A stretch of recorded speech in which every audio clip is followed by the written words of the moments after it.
Hi friends, എല്ലാവർക്കും വിനീതമായ നമസ്കാരം. അപ്പോൾ കഴിഞ്ഞ ക്ലാസ്സിൽ നമ്മൾ കിങ്ഡം മോണിയറെ പറ്റി പഠിച്ചു. അപ്പോൾ ഇന്ന് നമ്മൾ ഡിസ്കസ് ചെയ്യാൻ പോകുന്നത് കിങ്ഡം പ്രോട്ടിസ്റ്റയാണ്. അപ്പോൾ ഈ കിങ്ഡം പ്രോട്ടിസ്റ്റയിൽ നമുക്ക് കൂടുതലായി കാണാൻ സാധിക്കുന്നത് യൂക്കാരിയോട്സിനെയാണ്. ഒരു സിംഗിൾ സെല്ല് യൂക്കാരിയോട്സിനെയാണ് നമുക്ക് കൂടുതലായും കാണാൻ സാധിക്കുന്നത്. മോസ്റ്റ്ലി യൂക്കാരിയോട്സ് എന്ന് പറഞ്ഞാൽ എന്താ, ഒരു ഡിഫൈൻഡ് ആയിട്ടുള്ള ന്യൂക്ലിയസ് ഉള്ളതാണ് നമ്മുടെ ഈ യൂക്കാരിയോട്സ്. അപ്പോൾ ഒരു സിംഗിൾ സെൽഡ് ആയിട്ടുള്ള യൂക്കാരിയോട്സ് ആണ് നമുക്ക് ഈ കിങ്ഡം പ്രോട്ടിസ്റ്റയിൽ നമുക്ക് കൂടുതലായും കാണാൻ സാധിക്കുന്നത്. അപ്പോൾ ഇതിലുള്ള പ്രധാന മെമ്പേഴ്സ് എന്ന് പറയുന്നത് ക്രൈസോഫൈറ്റ്സ്, ഡൈനോഫ്ലജെല്ലേറ്റ്സ്, ജുഗ്ലനോട്സ്, സ്ലിമൗട്സ് ആൻഡ് സ്പോറോസോൺസ്. ഇവയൊക്കെയാണ് നമ്മുടെ ഇതിലുള്ള പ്രധാനമായിട്ടുള്ള മെമ്പേഴ്സ്. അപ്പോൾ ഇതെല്ലാം കൂടുതലും മോസ്റ്റ്ലി അക്വാട്ടിക് ആണ്, ജലജീവികൾ എന്ന് വേണമെങ്കിൽ നമുക്ക് ഇവയെ പറയാം.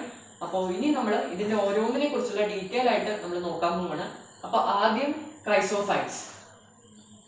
അപ്പോൾ ഈ ക്രൈസോഫൈറ്റ്സ് എന്ന് പറയുന്നത് mostly marine and fresh water ആണ്. നമ്മുടെ ഈ ശുദ്ധജലത്തിലും നമ്മുടെ ഈ മത്സ്യബന്ധന തടാകങ്ങളിലും കാണാൻ സാധിക്കുന്ന ഒന്നാണ് നമ്മുടെ ഈ ക്രൈസോഫൈറ്റ്സ്. അതുപോലെ തന്നെ ഇതിൽ ഫോട്ടോസിന്തറ്റിക് ആണ്. ഫോട്ടോസിന്തറ്റിക് എന്ന് പറഞ്ഞാൽ സ്വയം ഫുഡ് പ്രിപ്പയർ, ഫോട്ടോസിന്തറ്റിക് ഓട്ടോട്രോപിക് നമ്മൾ പഠിച്ചു. സ്വയം ഫുഡ് പ്രിപ്പയർ ഉള്ള കഴിവ്, സൺലൈറ്റിന്റെ ഹെൽപ്പോട് കൂടി സ്വയം ഫുഡ് പ്രിപ്പയർ ഉള്ള കഴിവ് ഈ ക്രൈസോഫൈറ്റ്സിനുണ്ട്. അതുപോലെ തന്നെ അപ്പോൾ ഇതിനുള്ള ഈ ക്രൈസോഫൈറ്റ്സിന്റെ എക്സാമ്പിൾ ആണ് നമ്മുടെ ഈ ഡയാറ്റംസ് ആൻഡ് ഗോൾഡൻ ആൽഗെ. അപ്പൊ ഈ ഡയാറ്റംസിനെ കുറിച്ച് നമ്മൾ ഒന്ന് പറയാം. ഒരു 2 തിൻ ഓവർലാപ്പിംഗ് ഷെൽസ് ആണ് ഈ ഡയാറ്റംസിന് നമുക്ക് കാണാൻ സാധിക്കുക. ക്രൈസോഫൈറ്റ്സിന് ഒരു എക്സാമ്പിൾ ആണ് ഡയാറ്റംസ്. അപ്പൊ ഒരു 2 തിൻ ഓവർലാപ്പിംഗ് ഷെൽസ് ആണ് ഈ ഡയാറ്റംസിനുള്ളത്. എന്തിനാണ് ഈ 2 തിൻ ഓവർലാപ്പിംഗ് ഷെൽസ്? അപ്പോൾ ഏത് കാലാവസ്ഥയും, ഏത് കഠിനമായ കാലാവസ്ഥയും സർവൈവ് ചെയ്യാനുള്ള കഴിവ് ഈ ഡയാറ്റംസിനുണ്ട്. അതിന് വേണ്ടിയിട്ടാണ് ഈ 2 തിൻ ഓവർലാപ്പിംഗ് ഷെൽസ് ഇതിന് നമ്മൾ കൊടുത്തിരിക്കുന്നത്. അതുകൊണ്ട് തന്നെ ഇതിന്റെ വാൾസ് ആർ ഇൻഡസ്ട്രക്ചബിൾ. നമുക്ക് ഇതിനെ തകർക്കാൻ കഴിയില്ല, ഇതിനെ ഒരിക്കലും ഡിസ്ട്രോയ് ചെയ്യാൻ സാധിക്കില്ല. അതിന്റെ വാൾസ്, അതാണ് നമ്മുടെ ഈ ക്രൈസോഫൈറ്റ്സിലെ ഡയാറ്റംസിന്റെ പ്രധാന പ്രത്യേകത. അപ്പോൾ കാലാകാലങ്ങളോളം ഇതിന്റെ സെൽ വാൾസ് നമ്മുടെ ഈ ഓഷ്യൻസിലും നമ്മുടെ ഈ ടെറസിലും അടിഞ്ഞ് ഇതൊരു ഡയാറ്റോമീഷ്യസ് എർത്ത്, അല്ലെങ്കിൽ ഒരു പ്രതിഭാസം എന്ന് വേണമെങ്കിൽ നമുക്ക് പറയാൻ സാധിക്കും. ഡയാറ്റോമീഷ്യസ് എർത്ത് ഒരു പൗഡർ ആണ്. ഈ ഡയാറ്റോമീഷ്യസ് എർത്ത് ഒരു പൗഡർ ആയിട്ട് ഇതിന്റെ സെൽവാള് മാറും. അപ്പൊ ഈ പൗഡർ ഭയങ്കര യൂസ്ഫുൾ ആണ്. നമ്മുടെ ഈ പോളിഷിങ്ങിനൊക്കെ ഉപയോഗിക്കും. പല ഇതിനും ഷാർപ്പ് ചെയ്യാനും പോളിഷ് ചെയ്യാനും കുറച്ച് തിളക്കം കൂട്ടാനും, പിന്നെ പലതിന്റെയും ഫിൽട്രേഷന്, നമ്മുടെ ഈ സിറപ്പൊക്കെ ഫിൽട്ടർ ചെയ്യാനും, പിന്നെ നമ്മൾ മൈൻ ചെയ്തെടുക്കുന്ന ഓയിൽസ് ഒക്കെ ഫിൽട്ടർ ചെയ്യാനും ഈ ഡയാറ്റോമീഷ്യസ് എർത്ത് എന്ന പൗഡർ നമ്മൾ യൂസ് ചെയ്യില്ല. അതുകൊണ്ട് തന്നെ നമുക്ക് ഈ ഡയാറ്റംസ് ഓഷ്യൻസിൽ ചീഫ് പ്രൊഡ്യൂസേഴ്സ് എന്ന് വേണമെങ്കിൽ നമുക്ക് വിളിക്കാൻ സാധിക്കും. അപ്പോൾ നമ്മളിപ്പോൾ പഠിച്ചത് ക്രൈസോഫൈറ്റ്സ് ആണ്. ഇനി നമ്മൾ രണ്ടാമതായിട്ട് ഈ കിങ്ഡം പ്രോട്ടിസ്റ്റയിലെ മോസ്റ്റ്ലി യൂക്കാരിയോട്ടിക് എന്ന് പറഞ്ഞതിൽ രണ്ടാമതായിട്ട് നമ്മൾ ഡിസ്കസ് ചെയ്യാൻ പോകുന്നത് ഡൈനോഫ്ലജെല്ലേറ്റ്സ് ആണ്. ഡൈനോഫ്ലജെല്ലേറ്റ്സ്, ഈ പേര് കേൾക്കുമ്പോൾ തന്നെ അറിയാം, ഡൈനോ 2, ഫ്ലജെല്ലേറ്റ്സ്, ഫ്ലജെല്ല, സ്പൈറം എന്ന ബാക്ടീരിയയിൽ പഠിച്ച പോലത്തെ ഫ്ലജെല്ല. ഇതാണ് ഫ്ലജെല്ല. ഇങ്ങനെ നീളത്തിൽ കാണുന്ന ഈ 2 ഫ്ലജെല്ല ഇതിലുണ്ട്. അതുകൊണ്ട് തന്നെയാണ് ഇതിന്റെ പേര് ഡൈനോഫ്ലജെല്ലേറ്റ്സ് എന്ന് പറഞ്ഞത്. ഇതും മോസ്റ്റ്ലി മറൈൻ ആൻഡ് ഫോട്ടോസിന്തറ്റിക് ആണ്. മത്സ്യബന്ധന തടാകങ്ങളൊക്കെ കാണാൻ സാധിക്കുന്നവയാണ്. ഫോട്ടോസിന്തറ്റിക് ഓട്ടോട്രോപിക് ആണ്. സ്വയം ഫുഡ് പ്രിപ്പയർ ഉള്ള കഴിവ് ഇവയ്ക്കുണ്ട്. അപ്പോൾ നമ്മുടെ ഈ പ്ലാന്റ്സിലുള്ള chlorophyll A, chlorophyll B, carotene, xanthophyll പോലുള്ള പിഗ്മെന്റ്സ് ആണ് അവയ്ക്ക് കളർ നൽകുന്നത് എന്ന് നമ്മൾ ചെറിയ ക്ലാസ്സിൽ പഠിച്ചിട്ടുണ്ട്. അതുപോലെ തന്നെ ഈ ഡൈനോഫ്ലജെല്ലേറ്റ്സിനും കളർ നൽകുന്ന കുറേയധികം പിഗ്മെന്റ്സ് ഉണ്ട്. Red, green, yellow, orange, brown പോലുള്ള പല തരത്തിലുള്ള കളർ നമ്മുടെ ഈ ഡൈനോഫ്ലജെല്ലേറ്റ്സിന് നൽകുന്നുണ്ട്. അതുകൊണ്ട് തന്നെ നമ്മുടെ ഈ ഡൈനോഫ്ലജെല്ലേറ്റ്സ് ഉള്ള ഒരു പ്രധാനമായിട്ടുള്ള എക്സാമ്പിൾ ആണ് റെഡ് ഡൈനോഫ്ലജെല്ലേറ്റ്സ്. അതിനുള്ള ഒരു എക്സാമ്പിൾ ആണ് ഈ ഗോണുലാക്സ്. ഗോണുലാക്സ് എന്ന് പറയുന്നത് ഒരു റെഡ് ഡൈനോഫ്ലജെല്ലേറ്റ്സ് ആണ്. ഈ ഗ്രൂപ്പിൽ പെടുന്ന ഡൈനോഫ്ലജെല്ലേറ്റ്സ് എന്ന ഗ്രൂപ്പിൽ പെടുന്ന ചുവപ്പ് നിറത്തിൽ കാണാൻ സാധിക്കുന്ന ഡൈനോഫ്ലജെല്ലേറ്റ്സിനുള്ള ഒരു എക്സാമ്പിൾ ആണ് ഗോണുലാക്സ്. ഒരു നമ്മുടെ കൂടുതലായിട്ടും നമ്മൾ മറൈനിലാണ് കാണാൻ സാധിക്കുക എന്ന് പറഞ്ഞു. അപ്പോൾ ഇവയുടെ പ്രൊഡക്ഷൻ കൂടുന്തോറും നമ്മുടെ ഈ ഓഷ്യൻസും സീ ഒക്കെ ഒരു റെഡ് നിറത്തിൽ കാണാൻ സാധിക്കും. അപ്പൊ ആ പ്രതിഭാസത്തിന് നമ്മൾ റെഡ് ടൈഡ് എന്ന് പറയും, റെഡ് ടൈഡ്. അപ്പോ അങ്ങനെ ഈ റെഡ് ഡൈനോഫ്ലജെല്ലേറ്റ്സ് നമ്മുടെ ഈ സീനെയൊക്കെ, ഓഷ്യൻസിനെയൊക്കെ ചുവപ്പ് നിറത്തിൽ, അതിന്റെ കളർ ഇല്ലാന്ന് ശരിക്കും നമുക്കറിയാം, വെള്ളത്തിന് കളർ ഇല്ലാന്നറിയാം. പക്ഷെ അതിന് കളർ മാറ്റി ഒരു ചുവപ്പ് നിറത്തിലാക്കാൻ ഈ റെഡ് ഡൈനോഫ്ലജെല്ലേറ്റ്സിന് സാധിക്കും. അപ്പോൾ ഇത് ഭയങ്കര ടോക്സിക് ആയിട്ടുള്ള ഒരു സബ്സ്റ്റൻസ് പ്രൊഡ്യൂസ് ചെയ്യും. അതിലൂടെയാണ് ഈ റെഡ് കളറായിട്ട് മൊത്തം മാറുന്നത്.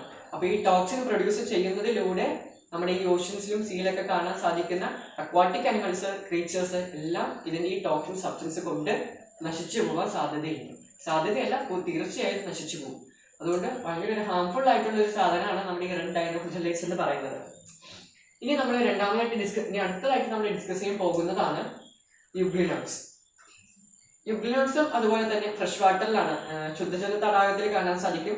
അതുപോലെ തന്നെ സ്റ്റാഗ്നന്റ് വാട്ടർ, കെട്ടിക്കിടക്കുന്ന വെള്ളത്തിൽ ഇപ്പൊ കൂടുതലായിട്ട് നമ്മുടെ ഈ യുഗ്ലിനോട്സ് കാണാൻ സാധിക്കും. ഇപ്പം മഴക്കാലം ആയതുകൊണ്ട് കെട്ടിക്കിടക്കുന്ന വെള്ളത്തിലൊക്കെ നമുക്ക് ഈ യുഗ്ലിനോട്സിനെ കാണാൻ സാധിക്കും. അപ്പോൾ യുഗ്ലിനോട്സ് എന്ന് പറയുന്നത് ഒരു പ്രോട്ടീൻ ലെയർ ഇവയ്ക്കുണ്ട്. ഫ്ലെക്സിബിൾ ആയിട്ട് ഏത് ചെറിയ സ്ഥലത്തും ഇതിന് ഭയങ്കര ഫ്ലെക്സിബിൾ ആയിട്ട് മൂവ് ചെയ്യാനുള്ള കഴിവ് ഈ യുഗ്ലിനോട്സിനുണ്ട്. അപ്പോൾ അങ്ങനെ ഫ്ലെക്സിബിൾ ആയിട്ട് മൂവ്മെന്റ് ചെയ്യാൻ കഴിവ് ഇവയ്ക്ക് കൊടുക്കുന്നത് ഇതിന്റെ ഒരു പ്രോട്ടീൻ ലെയർ ആണ്. ആ പ്രോട്ടീൻ ലെയർ പേരാണ് പെലിസിൻ. ആ പ്രോട്ടീൻ ലെയർ ആണ് ഇവയ്ക്ക് ഒരു ഫ്ലെക്സിബിൾ ആയിട്ടുള്ള മൂവ്മെന്റ് നൽകുന്നത്. ഇതിനും 2 ഫ്ലജല്ലേറ്റ്സ് ഉണ്ട്, ഒന്ന് വലുതും പിന്നെ ഒന്ന് ചെറുതും. അങ്ങനെ 2 ഫ്ലജല്ലേറ്റ്സ് ഉണ്ട്. ഇത് ചില സമയങ്ങളിൽ സൺലൈറ്റ് ഉള്ളപ്പോൾ ഫോട്ടോസിന്തറ്റിക് ഓട്ടോട്രോപിക് ആവും, സൺലൈറ്റ് ഇല്ലാത്ത സമയങ്ങളിൽ ഹെറ്റോട്രോപിക് ആവും. ഫോട്ടോസിന്തറ്റിക് ഓട്ടോട്രോപിക് സ്വയം ഫുഡ്, സൺലൈറ്റിന്റെ പ്രസൻസോടുകൂടി സ്വയം ഫുഡ് പ്രിപ്പയർ ചെയ്യും. സൺലൈറ്റ് ഇല്ലാത്ത സമയത്ത് ഇത് ഹെറ്റോട്രോപിക് ആവും, മറ്റുള്ളതിനെ ആശ്രയിച്ച് ജീവിക്കും. അതാണ് ഈ യുഗ്ലിനോട്സ്. ഇനി അടുത്തത് കിങ്ഡം പ്രോട്ടിസ്റ്റയിൽ നമ്മൾ 4ാമതായി പഠിക്കാൻ പോകുന്ന മെമ്പറെയാണ് നമ്മുടെ ഈ സ്ലിമോട്സ് എന്ന് പറയുന്നത്. ക്ഷമിക്കണം, ഒന്ന് വിട്ടുപോയി. നമ്മുടെ ഈ യുഗ്ലിനോട്സുള്ള പ്രധാനമായിട്ടുള്ള എക്സാമ്പിൾ ആണ് നമ്മൾ ഈ പേര് കേട്ടിട്ട് യുഗ്ലീന എന്ന് പറയും. അതിനുള്ള യുഗ്ലിനോട്സിലെ പ്രധാനമായിട്ടുള്ള ഒരു എക്സാമ്പിൾ ആണ് യുഗ്ലീന. പിന്നെ നമ്മൾ 4ാമതായി പഠിക്കാൻ പോകുന്ന മെമ്പറാണ് സ്ലിമോൾസ്. ഈ സ്ലിമോൾസും ഒരു സാപ്രോഫൈറ്റിക് ഫംഗി അല്ല, ഒരു സാപ്രോഫൈറ്റി ആണ്. സാപ്രോഫൈറ്റ് എന്ന് പറഞ്ഞാൽ ഡെഡ് ഓർഗാനിക് മാറ്റേഴ്സ്, നമ്മുടെ ഈ വെട്ടിയിട്ട മരത്തിലൊക്കെ ഈ ഇതിനെ നമുക്ക് കാണാൻ സാധിക്കും. ഈ കിങ്ഡത്തിലുള്ള ഈ സ്ലിമോൾസിനെ നമുക്ക് കാണാൻ സാധിക്കും. അത് ഈ സാപ്രോഫൈറ്റ് എന്ന് പറഞ്ഞാൽ ഡീക്കേയിങ് മാറ്റേഴ്സിലൊക്കെ കാണാൻ സാധിക്കുന്ന അതിനെയാണ് നമ്മൾ സാപ്രോഫൈറ്റ്സ് എന്ന് പറയാം. അപ്പൊ ഇതൊരു സാപ്രോഫൈറ്റ് ആണ് ഈ സ്ലിമോൾസ് എന്ന് പറയുന്നത്. പല ഓർഗാനിക് മെറ്റീരിയൽസിനെയും വിഴുങ്ങിയിട്ട് ഭക്ഷണത്തിന് വേണ്ടി പല ഓർഗാനിക് മാറ്റേഴ്സിനെയും ഇത് വിഴുങ്ങിയിട്ട് ജീവിക്കുന്ന ഒന്നാണ് നമ്മുടെ ഈ സ്ലിമോൾസ്. അപ്പോൾ ഇതൊരു അഗ്രിഗേഷൻ എന്ന് പറഞ്ഞാൽ കുറെ അധികം സെൽസ് കൂടിച്ചേർന്ന് ഒരു ക്ലസ്റ്റർ രൂപപ്പെടുത്തി, ആ ക്ലസ്റ്ററിനെയാണ് നമ്മൾ ഈ അഗ്രിഗേഷൻ എന്ന് പറയാം. അപ്പൊ കുറെ അധികം സെൽസ് കൂടിച്ചേർന്ന് ഇതൊരു അഗ്രിഗേഷൻ ഉണ്ടാക്കും. ആ അഗ്രിഗേഷനാണ് പ്ലാസ്മോഡിയം. ഇതിന് ഫേവറബിൾ ആയിട്ടുള്ള കണ്ടീഷൻ എന്ന് പറഞ്ഞാൽ അനുയോജ്യമായ കാലാവസ്ഥയിലും അനുയോജ്യമായുള്ള സന്ദർഭത്തിലും ഇവ ഒരു അഗ്രിഗേഷൻ പ്രൊഡ്യൂസ് ചെയ്യും. ഒരു ക്ലസ്റ്റർ, ഒരു കുറെ കൂട്ടങ്ങളെ ചേർത്ത് പിടിച്ച് ഒരു അഗ്രിഗേഷൻ പ്രൊഡ്യൂസ് ചെയ്യും. ആ അഗ്രിഗേഷനെയാണ് നമ്മൾ പ്ലാസ്മോഡിയം എന്ന് പറയും. അപ്പൊ ഈ പ്ലാസ്മോഡിയം എന്തിനാണ് ഇങ്ങനെ ഈ അഗ്രിഗേഷൻ ഉണ്ടാക്കുന്നത്? ഈ പ്ലാസ്മോഡിയത്തിന് എന്തിനാണ് ഉണ്ടാക്കുന്നത്? ഡ്യൂറിങ് അൺഫേവറബിൾ കണ്ടീഷൻ, ഇവയ്ക്ക് പറ്റാത്ത കാലാവസ്ഥ വരുമ്പോൾ അല്ലെങ്കിൽ പറ്റാത്ത സന്ദർഭം വരുമ്പോൾ ഈ പ്ലാസ്മോഡിയൊക്കെ ഡിഫറൻഷിയേറ്റ് ചെയ്യും. ഈ പ്ലാസ്മോഡിയൊക്കെ വേർതിരിഞ്ഞിട്ട് ഇവ ഫ്രൂട്ടിംഗ് ബോഡീസ് ആയിട്ട് മാറും. പ്ലാസ്മോഡിയം വേർതിരിഞ്ഞ് ഇവ ഫ്രൂട്ടിംഗ് ബോഡീസ് ആയിട്ട് മാറും. ഈ ഫ്രൂട്ടിംഗ് ബോഡീസ് പല തരത്തിലുള്ള സ്പോർസിനെ പ്രൊഡ്യൂസ് ചെയ്യും. ഈ സ്പോർസ് എന്ത് ചെയ്യും? ഒരു സെൽ വാൾ ക്രിയേറ്റ് ചെയ്യും. ഈ സെൽ വാൾ ക്രിയേറ്റ് ചെയ്യുന്നതിലൂടെ ഇത് ആ അൺഫേവറബിൾ കണ്ടീഷനെ റെസിസ്റ്റ് ചെയ്യാനുള്ള കഴിവ് ഈ സെൽ വാളിലൂടെ ഈ സ്ലിമോൾസിന് സാധിക്കും. അപ്പോൾ ഫേവറബിൾ കണ്ടീഷനിൽ ഇവ ഒരു അഗ്രിഗേഷൻ ആയി പ്ലാസ്മോഡിയത്തിന് പ്രിപ്പയർ ചെയ്യും. അൺഫേവറബിൾ കണ്ടീഷനിൽ ഈ പ്ലാസ്മോഡിയം ഡിഫറൻഷിയേറ്റ് ചെയ്ത് ഫ്രൂട്ടിംഗ് ബോഡീസ് ഉണ്ടായി. ഫ്രൂട്ടിംഗ് ബോഡീസ് സ്പോർസിനെ പ്രിപ്പയർ ചെയ്ത് ഈ സ്പോർസ് ഒരു സെൽവാൾ ആയിട്ട് മാറും. അപ്പോൾ ഈ സെൽവാള് പലതിനെയും റെസിസ്റ്റ് ചെയ്യാനുള്ള കഴിവ് ഈ സെൽവാളിനുണ്ട്. അപ്പോൾ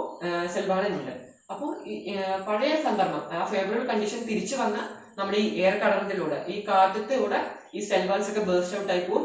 വീണ്ടും ഇത് അഗ്രിഗേഷൻ ഒക്കെ ഒഴിവായി ഇത് വീണ്ടും പഴയ അതിന്റെ ജീവിതത്തിലേക്ക് തിരിച്ചു വരും. അതാണ് നമ്മുടെ ഈ സ്ലിമോൾസിന്റെ പ്രത്യേകത.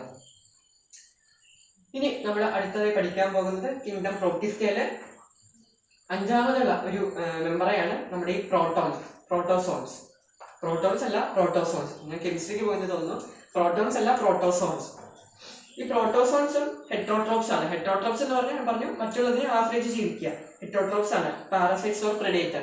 നമ്മുടെ plus two parasites or predator എന്നീ 2 വാക്ക് നമ്മൾ ഡീറ്റെയിൽ ആയി പഠിക്കേണ്ടത്. നമ്മുടെ ഈ ലാബിനൊക്കെ കൂടുതലായിട്ടും വരുന്ന ഒരു വാക്കാണ് പാരസൈറ്റ്സ് ആൻഡ് പ്രെഡേറ്റർ. ഇതൊരു പാരസൈറ്റ് ആണ്, മറ്റുള്ളതിനെ ആശ്രയിച്ച് ജീവിക്കുന്ന ഒന്നാണ് നമ്മുടെ ഈ പ്രോട്ടോസോൺസ്. അപ്പൊ ഈ പ്രോട്ടോസോൺസിൽ 4 മേജർ ഗ്രൂപ്പ് ഉണ്ട്. പ്രധാനമായിട്ട് ഈ പ്രോട്ടോസോൺസിനെ നമ്മൾ 4 തരംതിരിച്ചിട്ടുണ്ട്. ഒന്ന് അമീബിയോയിഡ് പ്രോട്ടോസോൺസ്, ഫ്ലാജെല്ലേറ്റഡ് പ്രോട്ടോസോൺസ്, സീലിയേറ്റഡ് പ്രോട്ടോസോൺസ് ആൻഡ് സ്പോറോസോൺസ്. ഇങ്ങനെ ഈ 4 പ്രോട്ടോസോൺസ് ആണ് നമ്മൾ ഇതിൽ ഡിവൈഡ് ചെയ്തിരിക്കുന്നത്. അപ്പൊ നമ്മൾ ആദ്യം ഡിസ്കസ് ചെയ്യാൻ പോകുന്നത് അമീബോയിഡ് പ്രോട്ടോസോൺസിനെ കുറിച്ചാണ്. ഇവ ഫ്രഷ് വാട്ടറിലും സീ വാട്ടറിലും കെട്ടിക്കിടക്കുന്ന വെള്ളത്തിലും എല്ലാം കാണാൻ സാധിക്കുന്ന ഒന്നാണ് നമ്മുടെ ഈ അമീബിയോയിഡ് പ്രോട്ടോസോൺസ്. ഈ അമീബോയിഡ് പ്രോട്ടോസോൺസ് ഇതിന്റെ മൂവ്മെന്റിലൂടെ മൂവ് ചെയ്തിട്ട് ഇതിന്റെ പ്രേ എന്ന് പറഞ്ഞാൽ ഇതിന്റെ പിന്നെ ഭക്ഷണത്തിന് വേണ്ടി ഇതിന്റെ ഇര ഈ അമീബോയ്ഡ് പ്രോട്ടോസോൺസ് പിടിക്കും. എങ്ങനെ? സ്യൂഡോപോഡിയ എന്നൊരു കപടതന്ത്രത്തെയാണ് നമ്മൾ ഈ സ്യൂഡോപോഡിയ എന്ന് പറയാം. സ്യൂഡോപോഡിയ സെക്രീറ്റ് ചെയ്തിട്ട് ഇതിന്റെ ഇരയെ ഇത് പിടിക്കും. അങ്ങനെ അതിലൂടെയാണ് ഇതിന്റെ ലൈഫ് സ്റ്റൈൽ കൊണ്ടുപോകുന്നത്, ഈ അമീബോയ്ഡ് പ്രോട്ടോസോൺസ്. അപ്പൊ ഈ അമീബോയ്ഡ് പ്രോട്ടോസോൺസിനുള്ള പ്രധാനമായിട്ടുള്ള എക്സാമ്പിൾ എന്ന് പറയുന്നത് എൻഡാമീബിയാണ്. അപ്പൊ മറ്റുള്ളതിനെ ആശ്രയിച്ച് ജീവിക്കുക എന്ന് പറഞ്ഞു. അപ്പൊ ഈ അമീബോയ്ഡ് മറ്റുള്ളതിനെ ആശ്രയിച്ച് ജീവിക്കുകയാണ്. ഈ മറയിലുള്ള silica shells on their surface, ഇതിന്റെ സർഫസിലുള്ള സിലിക്ക ഷെൽസ് ഇതിനെ സർവൈവ് ചെയ്യാൻ സഹായിക്കുന്നുണ്ട്. ഈ മറയിലൊക്കെ മറ്റുള്ള അക്വാട്ടിക് അനിമൽസിൽ നിന്നും ഈ അമീബോയിഡിനെ സർവൈവ് ചെയ്യാൻ ഈ സിലിക്ക ഷെൽസ് സഹായിക്കുന്നുണ്ട്. അപ്പൊ ഈ അമീബോയിഡിലുള്ള പ്രധാനമായിട്ടുള്ള എക്സാമ്പിൾ ആണ് എൻഡാമീബ. അപ്പോൾ അമീബോയിഡ് കഴിഞ്ഞു. ഇനി നമ്മൾ ഈ പ്രോട്ടോസോൺസിലെ രണ്ടാമതായിട്ട് ഡിസ്കസ് ചെയ്യാൻ പോകുന്ന ഒരു ഡിവിഷനാണ് ഫ്ലാജെല്ലേറ്റഡ് പ്രോട്ടോസോൺസ്. ഫ്ലാജെല്ലേറ്റഡ് എന്ന് പറഞ്ഞാൽ ഇതിന് ഫ്ലജെല്ല കാണാൻ സാധിക്കും. ഒരു ഫ്രീ ലിവിങ് പാരസൈറ്റ്സ് ആണ്, എല്ലായിടത്തും കാണാൻ സാധിക്കുന്ന ഒരു പാരസൈറ്റ് ആണ് ഇത്. ഇതിന് ഫ്ലജെല്ല ഉണ്ട്, അദ്ദേഹം ഫ്ലജെല്ലെ. അതുപോലെ തന്നെ ഇത് ഡിസീസ് കോസിങ് ആയിട്ടുള്ള ഒരു പ്രോട്ടോസോൺ ആണ്. ഡിസീസ് കോസിങ് എന്ന് പറഞ്ഞാൽ സ്ലീപ്പിംഗ് സിക്നസ്, അതാണ് ഇത് ഉണ്ടാക്കുന്ന ഒരു ഡിസീസ്, സ്ലീപ്പിംഗ് സിക്നസ്. കൂടുതൽ നമ്മൾ ഉറക്കിപ്പിക്കും, കൂടുതൽ നമ്മൾ ഉറങ്ങിപ്പോകും. ഈ ഫ്ലാജെല്ലേറ്റഡ് പ്രോട്ടോസോൺസിന്റെ പ്രധാന കഴിവ് നമ്മൾ സ്ലീപ്പിംഗ് സിക്നസ് എന്ന രോഗത്തിലേക്ക് തള്ളിവിടാനുള്ള കഴിവ് ഈ ഫ്ലാജെല്ലേറ്റഡ് പ്രോട്ടോസോൺസിന് ഉണ്ട്. അപ്പൊ ഈ ഫ്ലാജെല്ലേറ്റഡ് പ്രോട്ടോസോൺസിനുള്ള പ്രധാനപ്പെട്ട എക്സാമ്പിൾ ആണ് ട്രൈപ്പാനോസോമ. അപ്പോൾ നമ്മൾ അമീബോയിഡ് കഴിഞ്ഞു, ഫ്ലാജെല്ലേറ്റഡ് കഴിഞ്ഞു. ഇനി നമ്മൾ അടുത്തതായിട്ട് ഡിസ്കസ് ചെയ്യാൻ പോകുന്നത് സീലിയേറ്റഡ് പ്രോട്ടോസോൺസ് ആണ്. സീലിയേറ്റഡ് പ്രോട്ടോസോൺസ് കൂടുതലായിട്ട് കാണാൻ സാധിക്കുന്നത് അക്വാട്ടിക് ആയിട്ടുള്ള സ്ഥലത്താണ് നമുക്ക് ഈ സീലിയേറ്റഡ് പ്രോട്ടോസോൺസ് കൂടുതലായിട്ട് കാണാൻ സാധിക്കുന്നത്. തൗസൻഡ്സ് ഓഫ് സിലിയ ചേർന്നിട്ടാണ് ഇതിന്റെ മൂവ്മെന്റ്, ഇതിന്റെ ആക്റ്റീവ് ആയിട്ടുള്ള ഇതിന്റെ മൂവ്മെന്റ് സാധിക്കുന്നത് തൗസൻഡ്സ് ഓഫ് സിലിയ ചേർന്നിട്ടാണ്. അപ്പോൾ ഇതിലുള്ള ഈ സീലിയേറ്റഡ് പ്രോട്ടോസോൺസിനുള്ള ഒരു എക്സാമ്പിൾ ആണ് നമ്മുടെ പാരാമീസിയം. അപ്പോൾ അങ്ങനെ സീലിയേറ്റഡ് പ്രോട്ടോസോൺസ് കഴിഞ്ഞു. ഇനി അവസാനമായിട്ട് പഠിക്കാൻ പോകുന്ന ഡിവിഷനാണ് സ്പോറോസോൺസ്. സ്പോറോസോൺസ് എന്ന് പറഞ്ഞാൽ infected spore like stage in their life cycle. Infected spore like stage എന്ന് പറഞ്ഞാൽ ഇതിന്റെ ലൈഫ് സ്റ്റൈലില് ഇത് സ്പോർ പ്രൊഡ്യൂസിങ് സമയം ഉണ്ടാവും, ഈ സ്പോർസ് ഒക്കെ പ്രൊഡ്യൂസ് ചെയ്യുന്ന സമയം ഉണ്ടാവും. അതാണ് ഇതിന്റെ ലൈഫിൽ ഏറ്റവും അപകടകരമായ ഒരു സ്റ്റേജ് ആണ് ഇതിന്റെ സ്പോർ ലൈക്ക് സ്റ്റേജ്. അത് ഈ സ്പോർ പ്രൊഡ്യൂസ് ചെയ്യുന്നതിലൂടെ പല രോഗങ്ങളും നമ്മുടെ മനുഷ്യരിലേക്ക് വന്നെത്തും. അപ്പോൾ അങ്ങനെ spore like stage in their life cycle. അപ്പോൾ ഈ സ്പോർ ലൈക്ക് സ്റ്റേജ് ലൈഫ് സൈക്കിളില് പല രോഗങ്ങളും നമ്മുടെ ഈ മനുഷ്യരിലേക്ക് എത്താൻ സാധ്യതയുണ്ട്. അപ്പോൾ ഇതിലുള്ള ഏറ്റവും പ്രധാനമായിട്ടുള്ള ഒരു എക്സാമ്പിൾ ആണ് പ്ലാസ്മോഡിയം. നമ്മുടെ ടെക്സ്റ്റിൽ ഉപയോഗിച്ചിട്ടുള്ള വാക്ക് തന്നെ മോസ്റ്റ് നൊട്ടോറിയസ് എന്നാണ്, നൊട്ടോറിയസ് ക്രിമിനൽ എന്നൊക്കെ നമ്മൾ കേട്ടിട്ടുണ്ട്. അതുപോലെ തന്നെ നമ്മുടെ ഈ ബോട്ടണിയിലെ ഒരു നൊട്ടോറിയസ് ക്രിമിനൽ എന്ന് വേണമെങ്കിൽ നമുക്ക് ഈ സ്പോറോസോൺസിലെ ഒരു എക്സാമ്പിൾ ആയിട്ടുള്ള നമ്മുടെ പ്ലാസ്മോഡിയത്തിന് പറയും. പ്ലാസ്മോഡിയം നമ്മൾ കേട്ടിട്ടുണ്ട്, മലേറിയൽ പാരസൈറ്റ്സ് ആണ്, മലേറിയ എന്ന രോഗം ഉണ്ടാക്കുന്ന ഒരു ബാക്ടീരിയയാണ് നമ്മുടെ ഈ പ്ലാസ്മോഡിയം. അപ്പോൾ പ്ലാസ്മോഡിയം ആണ് ഈ സ്പോറോസോൺസിനുള്ള ഒരു എക്സാമ്പിള്. പ്ലാസ്മോഡിയാണ് ഇതിനുള്ള എക്സാമ്പിള്. അപ്പോൾ പ്രോട്ടോസോൺസിലെ 4 നമ്മൾ പഠിച്ചു: അമീബോയിഡ്, ഫ്ലാജെല്ലേറ്റഡ്, സീലിയേറ്റഡ് ആൻഡ് സ്പോറോസോൺസ്. അപ്പോൾ ഇതോടുകൂടി നമ്മുടെ ഈ കിങ്ഡം പ്രോട്ടിസ്റ്റ എന്ന ഒരു വലിയ കിങ്ഡം കഴിഞ്ഞിരിക്കുകയാണ്. കിങ്ഡം മോണിറ കഴിഞ്ഞു, കിങ്ഡം പ്രോട്ടിസ്റ്റ കഴിഞ്ഞു. ഇനി നമ്മൾ അടുത്തതായിട്ട് ഡിസ്കസ് ചെയ്യാൻ പോകുന്നത് കുറച്ച് വലിയൊരു കിങ്ഡമാണ്, നമ്മുടെ ഈ കിങ്ഡം ഫംഗി എന്ന് പറയും. ഈ കിങ്ഡം ഫംഗിയെ കുറിച്ച് നമുക്ക് അടുത്ത ക്ലാസ്സിൽ ഡിസ്കസ് ചെയ്യാം. ഏകദേശം നമ്മുടെ ചാപ്റ്റർ കഴിയാറായി. അപ്പോൾ ഇനി നമുക്ക് അടുത്ത വീഡിയോയിൽ നമുക്ക് കിങ്ഡം ഫംഗിയെ കുറിച്ച് ഡീറ്റെയിൽ ആയിട്ട് ചർച്ച ചെയ്യാം. അപ്പോൾ എല്ലാവർക്കും താങ്ക് യു.